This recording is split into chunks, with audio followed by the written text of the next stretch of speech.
नमस्कार बंधुरा फुटন্ত गरम जले दिए दिन पाका कुमड़ो। फुटন্ত गरम जले पाका कुमड़ो और डिम दिए जे एत मजार और अपूर्व स्वादेर एक रेसिपि तैरी करा जाए आपनारा हयतो आगे जानतेन ना। तबे चलुन और देरी ना करे एई असाधारण स्वादेर अपूर्व रेसिपिटा देखे निई। आमादेर कड़ाइते प्रथमे जल दिए तार मध्य दिए दिते हबे गोटा कुमड़ोगुलो।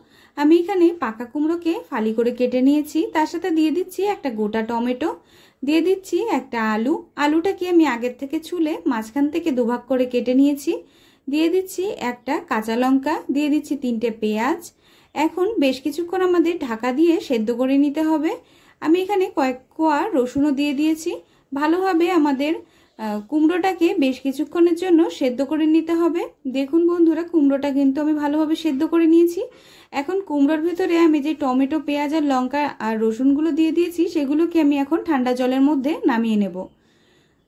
সবজিগুলোকে ঠান্ডা জলের মধ্যে নামিয়ে নেওয়ার পরে উপরের থেকে টমেটোর খোসাটাকে আমি ছাড়িয়ে নিচ্ছি আর টমেটোটাকে একটু ঠান্ডা জলে দিয়ে বেশ কিছুক্ষণ একটু ভালোভাবে রেখে দেব যাতে একটু ঠান্ডা হয়ে যায় আগের থেকে। দেখুন বন্ধুরা, টমেটোটা কি ঠান্ডা হয়ে গেছে। আর এইখানে আমি একটা মিক্সার জারের ভেতরে দিয়ে দিচ্ছি সেদ্ধ করে নেওয়া পেঁয়াজগুলো, দিয়ে দিচ্ছি টমেটো, দিয়ে দিচ্ছি রসুন, দিয়ে দিচ্ছি 2 থেকে 3 টুকরো আদা। এখন আমি ভালোভাবে মিক্সিতে পেস্ট করে নেব। দেখুন বন্ধুরা, আমি মিক্সিতে ভালোভাবে পেস্ট করে নিয়েছি। এখন দিয়ে দিচ্ছি অল্প সামান্য পরিমাণে একটু চীনাবাদাম দিয়ে খুব ভালোভাবে আরেকবার আমি পেস্ট করে নেব। গ্যাসের উপরে কড়াই চাপিয়ে কড়াইতে আমি দিয়ে দিচ্ছি সাদা তেল। আমি এখানে 3 থেকে 4 চামচ পরিমাণে সাদা তেল দিয়ে দিয়েছি। তেলটা ভালোভাবে গরম হয়ে গেছে। তেলের মধ্যে দিয়ে দিচ্ছি তেজপাতা ফোড়ন, দিয়ে দিচ্ছি জিরে ফোড়ন।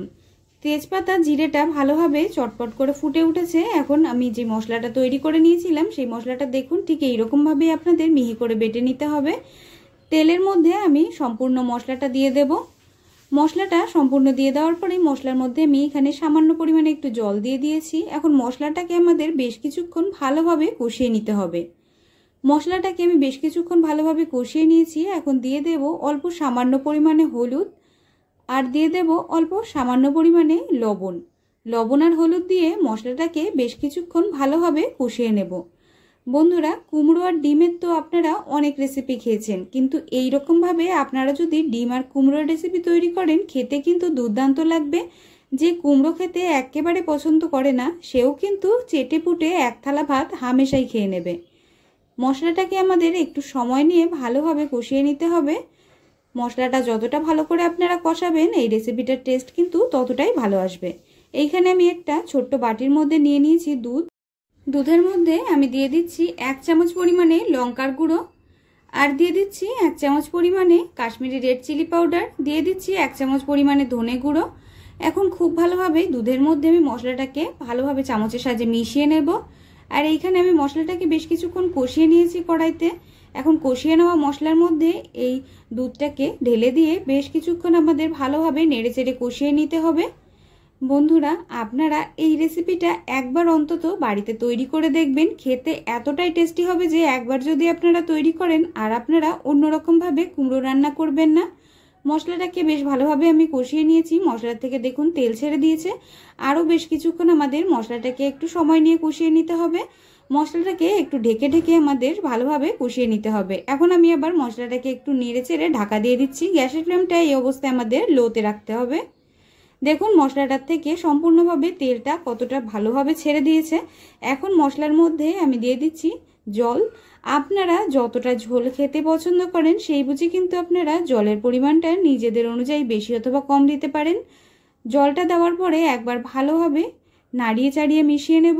মশলাগুলোকে ভালোভাবে নাড়িয়ে চাড়িয়ে মিশিয়ে নেওয়ার পরে আমাদের কিছুক্ষণ ঝোলটাকে ফুটে ওঠা পর্যন্ত অপেক্ষা করতে হবে।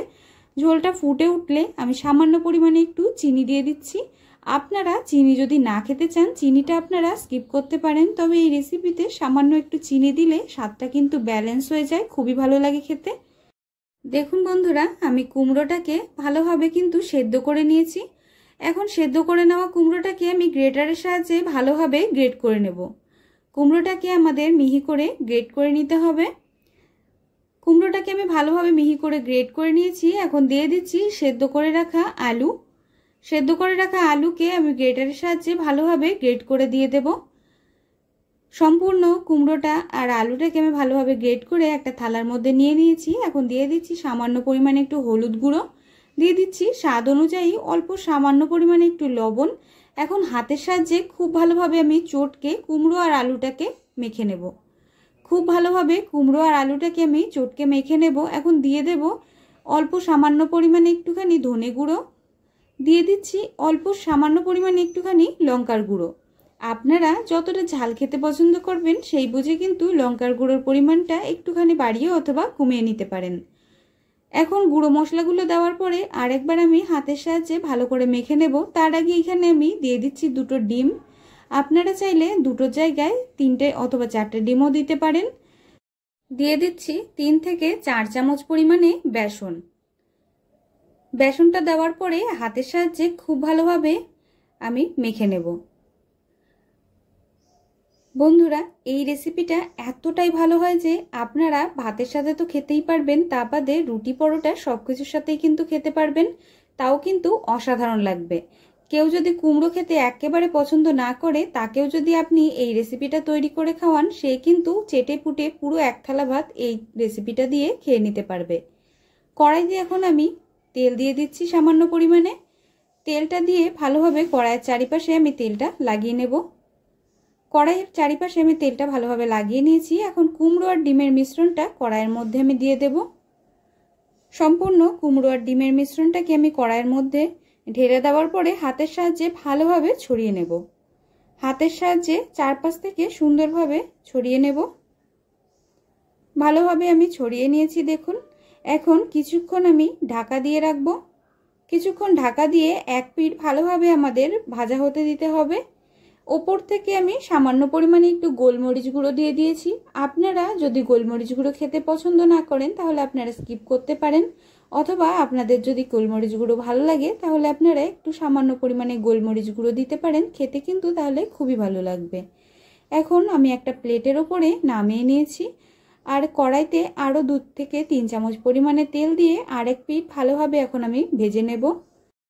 কুমড়োটাকে একদম ঠিক অমলেটের মতন করে আমাদের ভালোভাবে এপিট ওপিট করে ভেজে তারপরে একটা প্লেটের উপরে নামিয়ে নিতে হবে। দেখুন আমি ভালোভাবে এপিট ওপিট করে ভেজে একটা প্লেটের উপরে নামিয়ে নিয়েছি। এখন এই কুমড়োর যে অমলেটটা আমরা তৈরি করেছি সেইটাকে একদম ঠিক ধোকা যেরকমভাবে আমরা কেটে তৈরি করি ঠিক সেই রকমভাবেই আমি চাকুর সাহায্যে কেটে নেব। আপনারা চাইলে একটু বড় করেও কেটে নিতে পারেন, আমি এখানে একটু ছোট ছোট করে টুকরো করে দিচ্ছি। আপনারা যেই রকম খেতে পছন্দ করবেন সেই রকমভাবেই কিন্তু এই রেসিপিটা তৈরি করতে পারেন। দেখুন বন্ধুরা, আমি ভালোভাবে চাকুর সাহায্যে কেটে নিয়েছি। আপনাদের আমি দেখিয়ে দিচ্ছি কতটা সুন্দরভাবে ভাজা হয়ে গেছে, আর কোনো রকমভাবে অতিরিক্ত কিন্তু নরম হয়নি, এটা গরম ছিল তার জন্য এরকম লাগছে। আর এইখানে আমার গ্রেভিটাও রেডি হয়ে গেছে। গ্রেভির মধ্যে এখন আমি কুমড়োর যে অমলেটটা তৈরি করেছি সেটাকে এক এক করে ঢেলে দেব। আপনারা এটাকে কুমড়োর ধোকা অথবা কুমড়োর অমলেটও বলতে পারেন। কুমড়োর তৈরি অমলেটগুলোকে আমি এক এক করে ঝোলের মধ্যে ছেড়ে দেব। ঝোলটা কিছুটা ভালোভাবে ফুটে উঠলে আমি দিয়ে দিচ্ছি সামান্য পরিমাণে একটু গরম মশলার গুঁড়ো। আপনারা চাইলে সামান্য পরিমাণে একটু গোলমরিচ গুঁড়োও দিতে পারেন।